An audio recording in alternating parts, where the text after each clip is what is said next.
If you don't do this, you will never get recruited. I went from being an overlooked athlete to committing to the number 2 Division 2 school in the country. Here's how you can do it too. This is how to make your recruiting emails stand out. These tips actually work. So, and for more information, I cover this way more in depth in my free recruiting course. You get all this stuff for free. Click the link in the description and check it out. But this is what we're going to cover right now. The biggest mistake that gets your emails ignored by college coaches, the subject line that makes coaches go and open your email. So your subject line sucks, they're never going to read your actual email. What to say in the first sentence, how to personalize your email so it doesn't get ignored, which is one of the most important things you need to take away from this video. And one of the other most important things you need to take away is the best way to follow up if you don't get a response. All right, so this is the biggest mistake that gets your email ignored. You ready? Generic emails, okay? Anything that looks like it was a copy-paste, spam blast, the exact same message to 100 different schools, ChatGPT generated. None of this is going to get read, okay? Coaches pick up on these things. They know when this happens. They're never going to read it because all it says is, I'm lazy. I don't care about your school. I'm sending the same message to 100 schools. I don't even know who you are. Like, this is not the type of impression you want to have on a college coach, okay? That could be your college coach one day. So do not, under any circumstance, send copy-paste, generic, ChatGPT generated, spam, blast emails, okay? So let's talk about the subject line. This is the subject line that makes coaches actually open your email. They aren't going to open it if your subject line is weak, okay? This is all they see when you send the email. You send an email, it's on their phone or computer, they get the notification. All they see is the subject line. So if the subject line sucks, it doesn't matter how good the email is, they're never going to read it, okay? So this is the format. This is what I use. This is actually the subject line that I have the players that I am working with on my paid program using with the email templates that I give them. You get it for free, you're welcome. But this works, okay? This gets D1 responses and interest. So you want to put your graduation year, your height, your position, your GPA, intro and film, and your name. Okay, so this is what it looks like if you were to actually do it. So 2027, 6-foot middle blocker, 3.8 GPA, intro and film, caught your Canelo. I like to use the little vertical lines. It makes it look very professional and clear. You don't have to, but notice how short this is, right? This is very short. Like you can see the whole subject line in a notification, which doesn't have a lot of text in it. Most subject lines are very long and they're very like informative. Like it's just like, I want to play for your school. I love this program. Hi coach, I'm a volleyball. Like so many words that do not convey anything important. This is the important information coaches need to know about you. They need to know what class you are, your position, what height you are, if you're feasible fit for their program and GPA, if you'd get into the school, what's in the email, and who you are. That's the things that are covered here, okay? Notice how it does not say graduation class of 2027. It just says 2027, right? You don't have to say middle blocker and spell it all out. Coaches understand MB stands for middle blocker, okay? And you want to say intro and film just to tell coaches what they're getting themselves into, right? When they click and open the email, they know, all right, this is going to be a new kid I never heard from, and they're going to send me some film, right? And they're going to know enough about you to know if they even need to open the email. So this is what you should use, okay? Again, I'm giving this to you for free. Please go and use it because it works. This is going to work better than probably anything else you come up with. And if you come up with something better, let me know and I'll change it, okay? All right, so subject line, amazing subject line. They click, they open the email, what to say in your first sentences. So it's kind of like your first impression, right? The first part of your email is really important. Coaches, spoiler alert, hate to break it to you, they are not going to read the entire email most times, okay? They have upwards of 50 recruits emailing them a day. That's 350 emails a week. That is 1,400 emails a month from recruits. Do you have time to read 1,400 emails a month that are like essay paragraph? No, no one does, okay? So they're going to skim and they're going to read the very beginning. So the very beginning is the most important part. So you really need to make sure this is super duper duper good. You need to convey as much information about you as possible, okay? They need to understand whether or not you are recruitable, whether they want to start recruiting you as quickly as possible. If they can't tell, it's a no, right? If you are, but they can't tell, it's a no. So like you have to make it very clear, here's the information about me right away off the bat, okay? So this is the important information coaches need to know in order to see if they want to recruit you. Your position, your grad year, I know it's in the subject line. Your club and your school teams, right? They may not know them, that's okay. It doesn't matter if you play for a small club or a big club or a small school or whatever. My high school sucked. We never went to TCAL or championships and I did just fine. Like, doesn't matter if it's big or small, but you have to at least put it, right? Because that starts to, like, if they want to get in contact with their coaches, you have to put it in there. If your height should be in there, if you have your approach jumps, this is more for hitters and front row setters. DSs, you don't need to worry about this, but if you have your approach jump, your block jump, your approach touch, like any of that stuff, pop it in. If you don't have it, that's fine. I never had it. And like, that wasn't a stat people really took when I was recruiting. So I never put it in my emails, but if you have it, put it in there. GPA and test scores, if they're strong, right? If you're doing good on your AP test, you're doing your PSAT or SAT, ACT, you're getting really good scores back. You have like a 3.5 or higher, I would say. Put that stuff in as well. And you have to have a link to your film somewhere in the video, okay? I would say maybe not in the first couple of sentences. As you want to, you can. But have a link to your film in your email, okay? You should never send an email without film. And then any awards or achievements that you or your team has won. You went to nationals, even if you didn't do well, if you got a bid, that's something worth mentioning. You made playoffs for high school, you got all-team first league, MVP at a tournament, you won a tournament, whatever it is, like Prep Dig, Athlete of the Week, or whatever it is, those you get shout-outs from people, whatever in your newspaper, like whatever athlete award achievements you or your team has done, put those in there as well. If you have 50 million different awards, just pick the biggest 2 or 3, right? I didn't have that many, so all I said was first team all league, but like if you have a whole bunch, then like just pick the best 3, okay? All right, so this is, again, one of the most important parts of this entire video, how to personalize your email so it doesn't get ignored.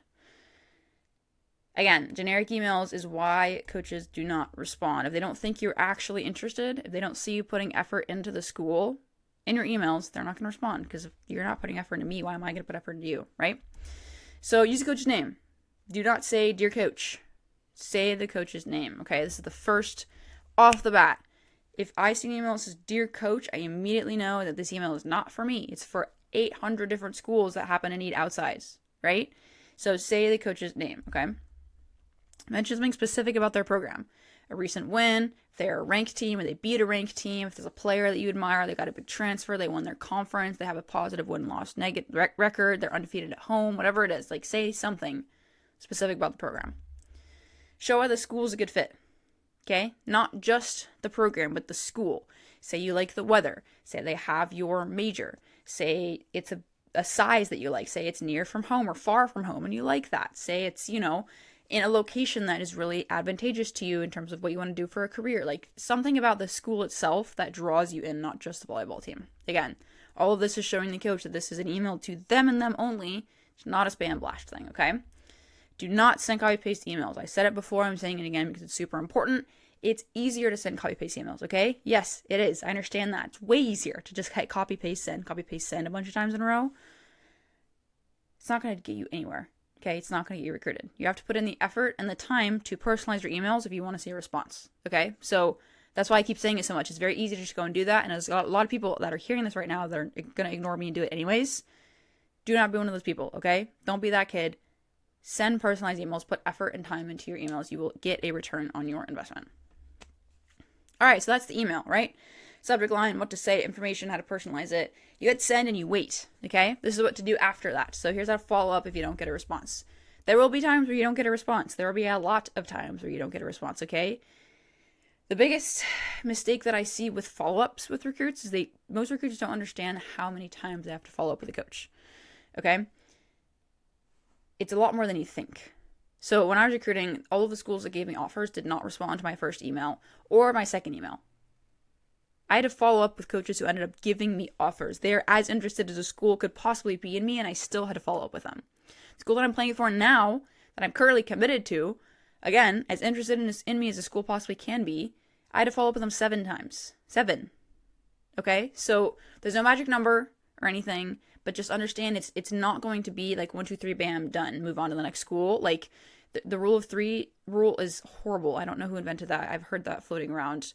Don't listen to that, okay? Most coaches aren't going to respond in 3 rules. That's fine. Like you need more than 3 emails to get a response from a coach. Anyways, tangent, I digress. Here's the best way to follow up if you don't get a response. So first thing is to do is wait, okay? Do not email them multiple days in a row unless you're having like a back and forth conversation. Wait a week, okay? Wait 7 or 10 days and then send your follow-up. Keep it short and professional with the follow-up, okay? You are going to hit reply to the first email you sent. So you don't have to include all the same information again. It's already going to be in that same thread right there, easily accessible for the coach. So keep it short, right? Coaches do not have a lot of time. So if you have a really short, quick follow-up that they can actually read the whole thing instead of seeing a long email and thinking I'll read that later and they never get to it, first one's better than the second, right? Keep it short, keep it professional, okay? Don't say, did you get my email?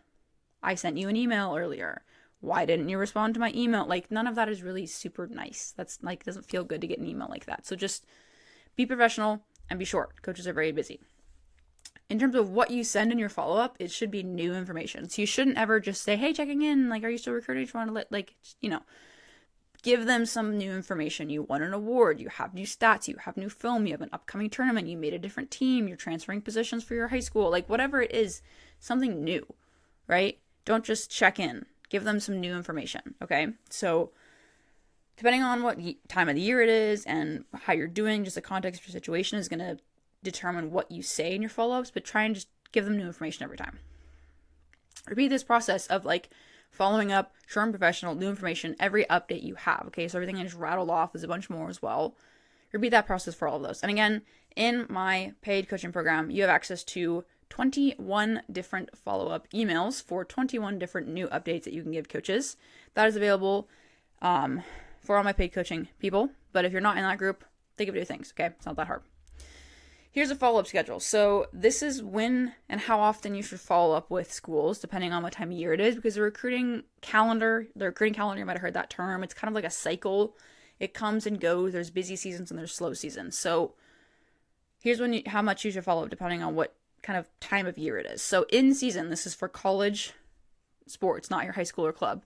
When the team is in season, you should follow up once a month. Coaches are not focused on recruiting right now.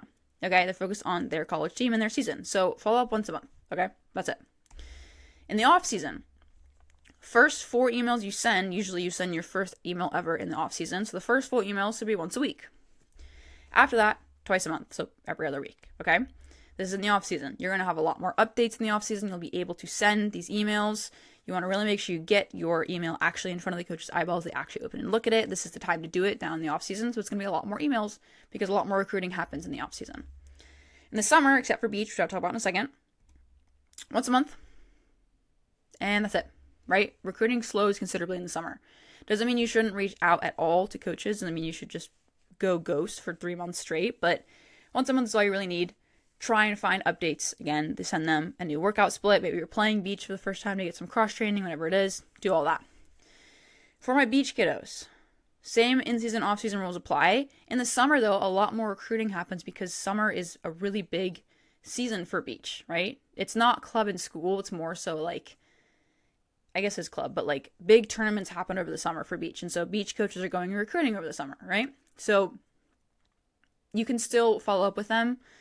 I would say in the off-season schedule, I would do the same with summer, okay? Now, here's the slide that you want to screenshot, okay? I'll put this stuff down at the bottom again. So if you're a men's indoor player, if you're a women's indoor player, if you're a beach player, this is the schedule of what in-season, off-season means in the summer, what that means, how many times you should follow up with them, all that stuff. So take a screenshot of this so that way you remember it, because you're not going to remember unless you've been taking notes, in which case I would love to work with you. If you were taking notes on a video, please reach out to me and click the link in my description. But this is the schedule. So that way you can understand. It literally breaks it down month by month. Okay, it's August. I'm a women's indoor player. I'm going to be messaging coaches 1 time per month because they are in season. Like, you can just connect all the dots right here, okay? So take a picture of this page. All right, that's pretty much it for this video. You need to make sure, if you want to get a response from coaches, your email has a strong specific subject line, starts with a compelling, informative first sentence, includes the key information that coaches actually care about, feels, and not only feels, but is personalized and not copy-pasted, same exact spam blast text thing. Ends with a clear call to action, which I didn't talk about much in this because I have other videos up about emails, which dive a lot deeper into it. You can check those out on my channel. And is followed up on if necessary, right? Obviously, if a coach responds and you don't follow up, you just continue a conversation, but you need to follow up if they don't respond. That's not like an option. Following up is part of recruiting, okay? So that's it for recruiting information and all of these things. You can get it for free with the link in the description. Feel free to click below. Other than that, if you want a full breakdown of the recruiting process and how it works, click this video here. I made it very simple for you because recruiting is very confusing. People don't understand it. So click here to watch that video. Other than that, I will see you later.